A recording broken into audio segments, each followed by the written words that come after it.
السلام علیکم۔ ویڈیو دیکھنے سے پہلے ہمارا یوٹیوب چینل آفیشیل ضرور سبسکرائب کر لیں۔ سبسکرائب بٹن کے ساتھ موجود بیل آئیکن بھی ضرور پریس کریں تاکہ ہماری آنے والی نئی اسلامک ویڈیوز آپ تک بر وقت پہنچتی رہیں۔ لائک کمنٹ صحابہ کے، تابعین کے، تبع تابعین کے اور محققین کے اور علماء امت کے اقوال، اس موضوع پر والدین کی اطاعت کتنی ضروری ہے۔ اور چوتھا جو چیپٹر کا ہے وہ بہت ہی اہم ہے، وہ ہے والدین کی ذمہ داریاں۔ سبحان اللہ۔ اور اس کتاب کا بڑا چیپٹر ہے ہی وہ، یعنی میں نے محسوس کیا کہ یہ 320 صفحات ہیں نا، تو تقریباً 120 صفحات یہ آخری باب پر مشتمل ہے کہ والدین کی ذمہ داریاں کیا ہیں۔ اس پر انہوں نے بہت زور دیا ہے اور بہت یہ اہم کام ہے۔ اللہ تعالیٰ ان کی اس محنت کو قبول فرمائے۔ میں نے کچھ نوٹس تیار کی تھا، میں دیکھ رہا تھا، میں ایک چیز بیان کر کے میرا خیال ختم کر دیتا ہوں۔ شروع میں جب انہوں نے قرآن پاک کی آیات لکھنا شروع کی تو 3-4 آیتیں اکٹھی انہوں نے لکھی ہیں کہ اللہ تعالیٰ ارشاد فرماتا ہے سورہ بقرہ کے اندر، پھر اس کے بعد سورہ نساء کے اندر، پھر سورہ انعام کے اندر، پھر سورہ بنی اسرائیل کے اندر اللہ تعالیٰ بار بار فرما رہا ہے لا تعبدون الا اللہ وبالوالدین احسانا۔ سبحان اللہ، سبحان اللہ، کہ عبادت صرف اللہ کی کرو اور والدین سے احسان کرو۔ اللہ اپنی عبادت کا ذکر کرتا ہے، بعد میں والدین کی اطاعت کا ذکر کرتا ہے۔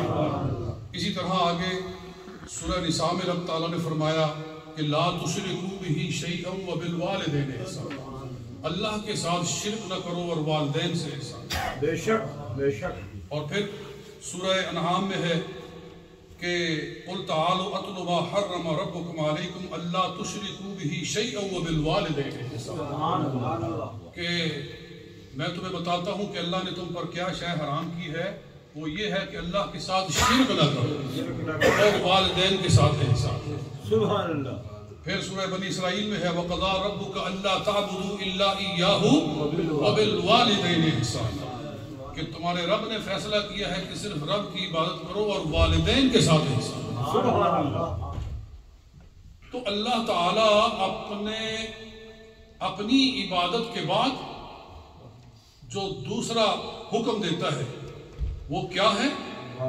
والدین کے ساتھ احسان کرنے کو۔ اس کا سبب کیا، اس کی وجہ کیا ہے؟ کیوں اللہ تعالیٰ اپنی عبادت کے بعد متصلاً والدین کی اطاعت کا حکم دیتا ہے؟ اس کی انہوں نے 10 وجوہ بیان کی ہے۔ سبحان اللہ، کہ ان دونوں میں کیا ربط ہے، اللہ کی عبادت اور والدین کی اطاعت۔ سبحان اللہ، ان دونوں کو ایک دوسرے کے ساتھ جوڑ کے اللہ تعالیٰ نے بار بار قرآن میں کیوں بیان فرمایا ہے؟ تو وہ کہتے ہیں اس کی وجہ یہ ہے کہ انسان کے حق میں سب سے بڑی نعمت انسان کا وجود ہے۔ انسان پر اللہ کا جو سب سے بڑا احسان ہے وہ کیا ہے؟ ہمارا وجود، کہ اس نے ہمیں پیدا کیا ہے۔ ہماری جو یہ موجودگی ہے، ہماری ایگزسٹنس ہے، یہ اللہ کا کرم ہے۔ بے شک۔ اچھا، یہ اللہ کی طرف سے حقیقتاً ہے اور والدین کی طرف سے ظاہراً ہے۔ سبحان اللہ۔ ظاہری طور پر ہمیں والدین دنیا میں لائے، حقیقت میں ہمیں اللہ دنیا میں لائے۔ سبحان اللہ۔ اور پھر ہمارا حقیقی پالنے والا اللہ ہے۔ بے شک جی، حقیقی پالنے والا اللہ ہے، بظاہر ہمیں والدین نے پال کر جوان کیا۔ یعنی اللہ تعالیٰ کے بندے پر انعامات اور والدین کے بندوں پر اپنی اولاد پر جو انعامات ہیں، ان دونوں کی شکلیں ایک دوسرے کے ساتھ ملتی ہیں۔ سبحان اللہ، سبحان اللہ۔ وہ حقیقی خالق ہے، یہ مجازی خالق ہے۔ وہ حقیقی پالنہار ہے، یہ مجازی پالنہار ہے۔ سبحان اللہ۔ پھر آگے لکھتے ہیں کہ اللہ تعالیٰ بندے کو نعمتیں دے کر ان سے عوض نہیں چاہتا. اللہ بندے کو نعمتیں دے کر یہ نہیں چاہتا کہ مجھے واپس یہ کرو، یہ ریٹرن یہ کرو. دنیا کا ہر بندہ جو کسی پر نیکی کرتا ہے تو بدلے میں وہ کوئی اس کا ریٹرن چاہتا ہے. اللہ بندوں کو دیتا ہے تو واپس کچھ نہیں مانگتا. اسی طرح والدین بھی اپنے بندوں کو جو کچھ، اپنے بچوں کو جو کچھ دیتے ہیں تو دے کر واپس کچھ مانگتے نہیں ہیں. پھر کہتے ہیں کہ جس طرح اللہ بندوں کو نعمتیں دیتا، تھکتا اور اکتاتا نہیں ہے، اسی طرح والدین بھی اولاد کو نعمتیں دیتے رہتے ہیں، کبھی تھکتے اور اکتاتے نہیں. جی اولاد مانگتی رہے تو والدین کے پاس ہو تو وہ دیتے رہتے ہیں. اس طرح اس لیے اللہ اپنی عبادت کے بعد والدین کی اطاعت کا حکم دیتا ہے. سبحان اللہ. پھر آگے کہتے ہیں کہ دیکھو بندے گناہگار بھی ہوں، اللہ تعالیٰ پھر بھی اپنی عنایات کے دروازے بند نہیں کرتا.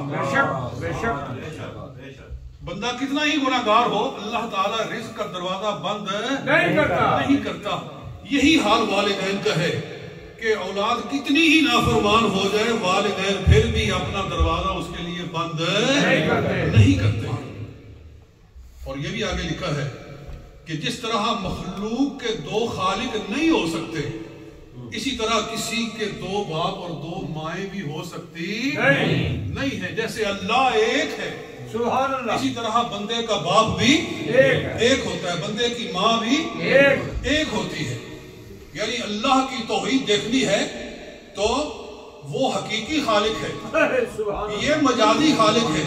ارے مجازی خالق دو نہیں ہو سکتے تو حقیقی کیسے دو ہو سکتے ہیں؟ نعرہ تکبیر، نعرہ رسالہ، نعرہ اہل سنت. یہ میں اپنی طرف سے بات شامل کر رہا ہوں، بلکہ انہی باتوں کو لے کر میں یوں کہہ سکتا ہوں کہ دیکھو اللہ تعالی حقیقی خالق ہے اور والدین مجازی خالق ہے. حقیقی خالق کتنا رحیم ہے، اگر اس کی رحمت دیکھنی ہے تو مجازی خالق کی رحمت دیکھ لو. مجازی خالق کتنا رحیم ہے کہ بچے نے کتنی ہی نافرمانی کی ہو اپنے باپ کی، اپنی ماں کی، وہ ایک مرتبہ رو کر اپنے ہاتھ جوڑے تو کتنا ہی وہ نافرمان کیوں نہ ہو چکا ہو، یہ مجازی خالق ہے. اس کو برداشت نہیں ہے کہ میری اولاد نے میرے سامنے ہاتھ جوڑے ہیں تو وہ ماں ہی نہیں ہے، وہ باپ ہی نہیں ہے جو معاف نہیں کرتا ہے. یہ صحیح کہہ رہا ہوں یا غلط کہہ رہا ہوں؟ تو اندازہ کرو اگر مجازی خالق کی رحمت کا یہ عالم ہے تو حقیقی خالق کی جب اس کے سامنے بندہ ہاتھ جوڑ کے ہے تو معافی مانگتا ہے تو اللہ تعالیٰ کیوں نہیں معاف کرتا؟ اس کو یہ گوارا ہی نہیں ہے کہ وہ معاف نہ فرمائے. اور پھر کہتے ہیں کہ کوئی شخص یہ دعویٰ نہیں کر سکتا کہ اس نے اللہ کی عبادت کا حق ادا کر دیا ہے. ٹھیک ہے نا؟ کوئی شخص یہ دعویٰ نہیں کر سکتا کہ اس نے اپنے رب کی عبادت کا حق ادا. اس پر بڑی حدیثیں ہیں کہ ایک حدیث ہے حضور صلی اللہ علیہ وسلم فرمایا کہ اگر کوئی شخص پیدا ہوتے ہی سجدے میں گر جائے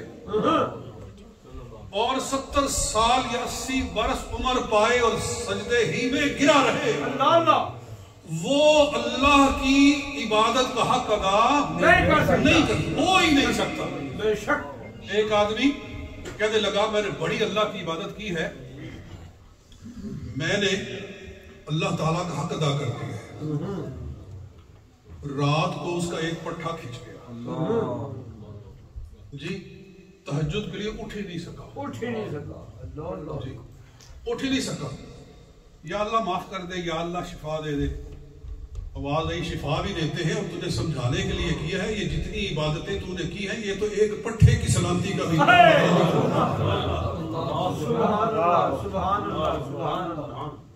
تو اللہ تعالیٰ کی عبادت کا کون حق ادا کرتا ہے؟